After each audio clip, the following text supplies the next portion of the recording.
Continuing our look into the archaeology of Jordan, let's welcome Dr. Chang-ho. Chang is an associate director here at the Center for Near Eastern Archaeology and is dean of the School of Education. In addition to all of his work here at La Sierra University, he moonlights as director of the Ataruz excavation project in Jordan. All right, thank you very much. My site is named Khirbat Ataruz. It is located in the east side of the Dead Sea. As you can see on this aerial photo, you can see that Umeri, Madaba, and Balua, they're lined up along the King's Highway, ancient highway. Ataruz is a bit further to the west. It is the central city in the region called Jabal Hamida, but it has a very scenic view to the west. Khirbat Ataruz is kind of unique in many ways, but one of the uniqueness lies in its textual historical background. Ataruz is mentioned in the Old Hebrew Bible, Numbers 32, and then, yes, chapter 32. Here it is mentioned as the city that is given to the Gadites, and also the Gadites built upon Ataruz, along with several other cities. More importantly, Ataruz is very well identified as Ataroth in the Mesha inscription.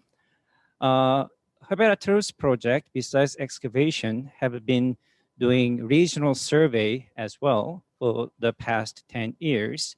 What we identified is there were several ancient road system was passing, and then they came together to the location of the Khirbat Ataruz. So Khirbat Ataruz was the hub where many ancient roads passed by. Especially, it was the very important city in the middle of geographically, roughly in the half point between ancient capital city of the Moabite Dibon and then Jericho. So it has a very important economic functions as well.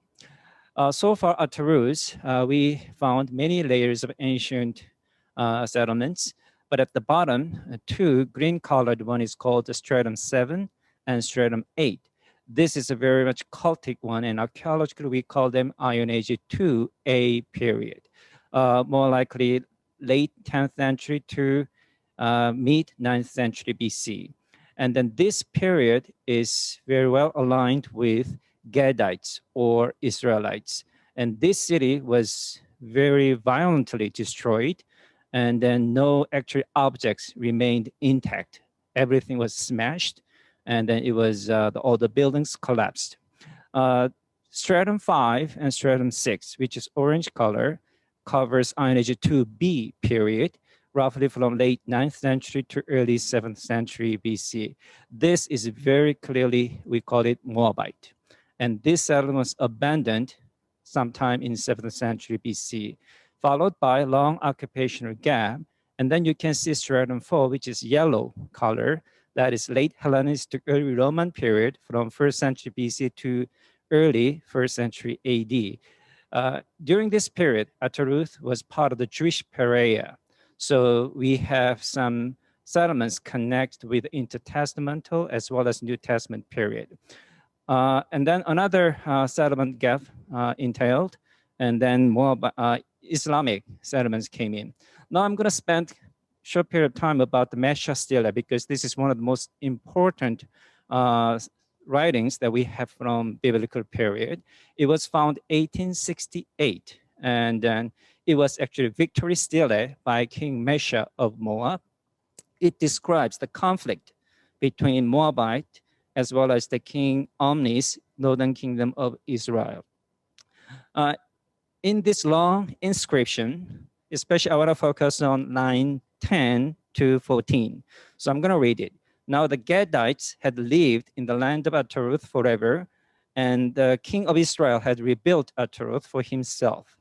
But I fought against the city and took it and killed entire population of the city as satiation for Chemosh and for Moab. I brought back from there the altar hearth of Daud and dragged it before Chemosh in Khirbat. I settled in it the Sharonites and the Maharathites. This 5 lines has a lot of connotations for us for archaeological studies because it identifies who built the city. And then this city was violently destroyed by King Mesha. And then he killed all the people living in that city for the purpose of religious cleansing. And also this inscription implies that there was some kind of an important altar there. And then new people called the Sharonites or Maharatites. We don't know exactly who they were, but they seem to be tribes associated with the Moabites. So with this background, we're going to come back to this line at the end of this presentation.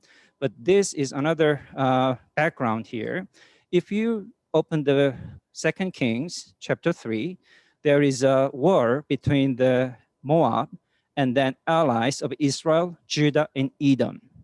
And then this war didn't happen actually in the vicinity of Ataruz, but it is actually historical background that Ataruz can explain, very well. This is the aerial view of Ataruz. At the center, you can see temple in the dark circle. It was surrounded by well-built defense wall, and then also dry moat surrounded it.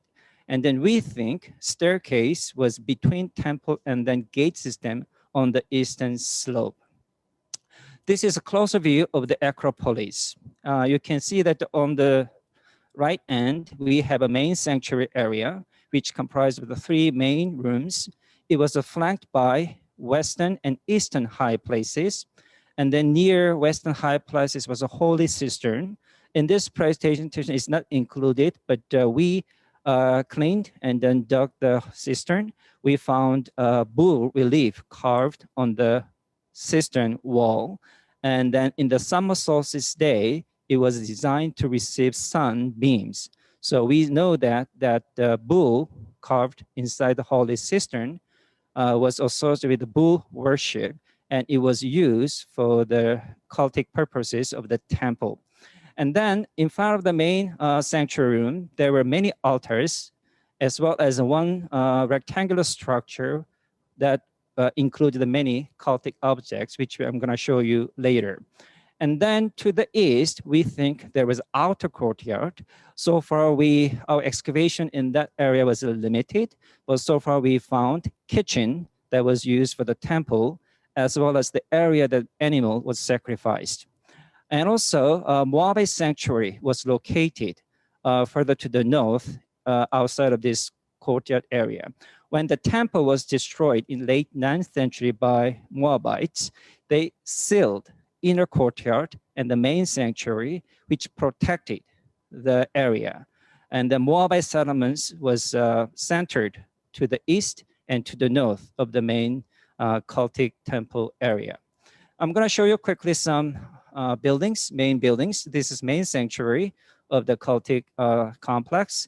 And this is Hearth Room, where we believe holy fire, holy flame was kept. This room was full of fine ashes, but no animal bones.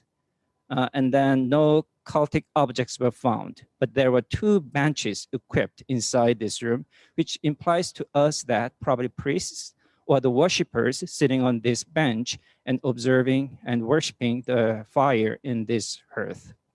And then to the north, there was a double platform room where we think offerings was given to the god. And this is a quick photo of the eastern high place. And then this is a western high place. In front of the western high place, there was a western courtyard.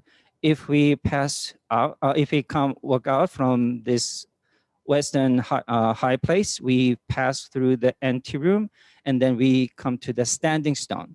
So standing stone was a very important part of the cultic complex. And then this is the inner courtyard. As you see, there was a rectangular room where we found the bull statue, which is on the left, lower left. This room included many other cultic objects as well. And also the inner courtyard had a staircase where we believe worshippers sitting there while their sacrifices was burned on the altars. And also we currently excavating possible monumental staircase to the temple that was located between the city gate and then main temple. These are some selected cultic objects. This is one of the very famous bull storage jar, we call it. It has 7 bulls relieved around the storage. This storage was standing right in front of the standing stone in the main sanctuary room. This is a bull statue found from that rectangular room in the courtyard. And this is incense terracotta altar.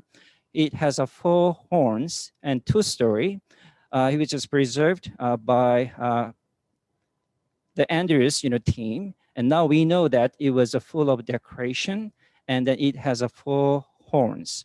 This is the only portable 4-horned altars found in the East, even though they are very common in the west side of the Jordan Valley. And then female shrine models were found, even though number 2, the one that you see on the right, is still quite debatable because some minority views this is not a female, but they are male because of the short kilt. But definitely one on the left is the female shrine model. And also we have a cornice probably used for the libation, as well as we have many cultic objects, including diverse lamp. So we have a 5-sprout lamp on the left, and also bowl decorated with the lamps. And then also we had many portable altars, incense burners here, and this is one of those. To summarize, Ataruz Temple, which was very cultic site and very important. We know that it was 9th century and then possibly Amrite or Gedite. It was very much public religion, not private religion. And also deity was represented by bull and standing stone. And it was very much masculine, in other words, except for that 1 or 2 female shrine models, we didn't find any female, any kind of female related, kind of objects there. And also we know that it was very much polytheistic, even including sun worship and then the serpent, motif. One of the most important discovery from Ataruz is this Moabite inscription, which was found in the Moabite shrine that is dated from late 9th to early 8th century BC. It was excavated 2010, and then 2 days later, when we were removing the dirt, we found it was actually inscribed altar. And then it took many years for top scholars involved. And then we finally could interpret and then published a couple years ago. So here's the interpretation. There were 2 inscriptions with the 7 lines, 4 with 8 shekels of bronze, and these 2 shekels of bronze. Total plunder 10. So inscription A strongly implies that there was some sort of plundering took place. And also bronze was one of the common objects that we found in the temple. Inscription B, more interesting, 4 plus 60 from the Hebrews, and the 4,014 men were scattered and then abandoned in great number from the desolate city, which are burnt offering an incense altar, acquiring land. Especially inscription B, it has some overlaps with Mesha inscription. On top of that, even though it's not confirmatory, the majority view is that some kind of a Hebrew name is mentioned in this line. And then second line strongly implies that people were killed or they had to leave the city because of the war. And then line 3 indicates is desolated and there is some sort of offering altar. This is remindful of the Mesha inscription, and the land was acquired. So this inscription that we found in the Moabite shrine, not only it is important because this is the earliest Moabite script inscription, but also interesting enough, it has a strong connection with the Mesha inscription. If the second interpretation is correct, Ataruz seems to one of the very rare archaeological findings that support and buttress what we see in the Mesha inscription, what we read in the Mesha inscription. So this is part of the many findings that we are doing at the site. And then also we're still trying to understand more about the city. despite 20 years excavation, still our excavation of the temple continues. We haven't reached the limit yet. On top of that, because of the Mesha inscription, Iron 2B period, we know that it is Moabite. So comparing Iron 8 to A, Iron 2B, not only just because of religion, but also material cultures, as well as architecture. So we can learn comparing Moabite versus other tribes, groups that lived and then controlled the area. So this is very exciting and then kind of prime cultic site, but also has a very close relationship with many biblical passages, including the war between the Israel and the Moabites. Are there any inscriptions or material culture, or what is it that connects Ataruz with biblical Atarot? We don't, but the modern name Ataruz, everyone knows this is very ancient name. And then no one knows exact the meaning of that name.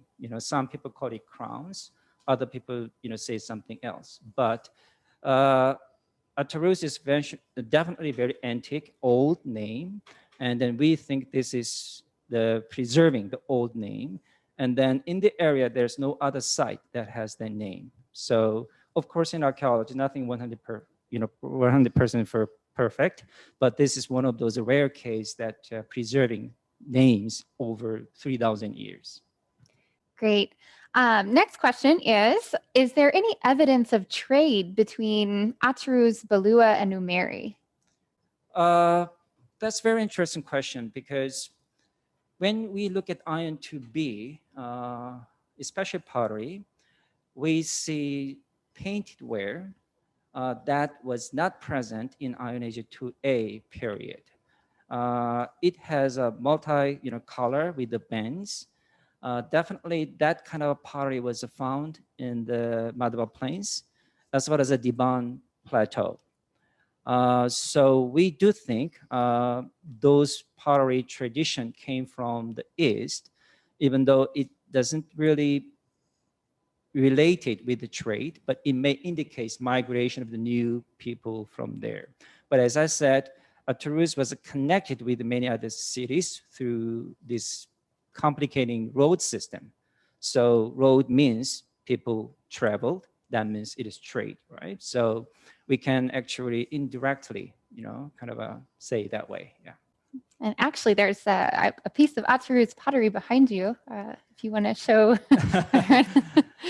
Our next question is there any evidence of Nabatean occupation at Ataruz? That's a very good question. Not at Ataruz. That is actually one of my main research area, because besides Iron Age period, my research heavily focused on Nabatean and the early Roman period.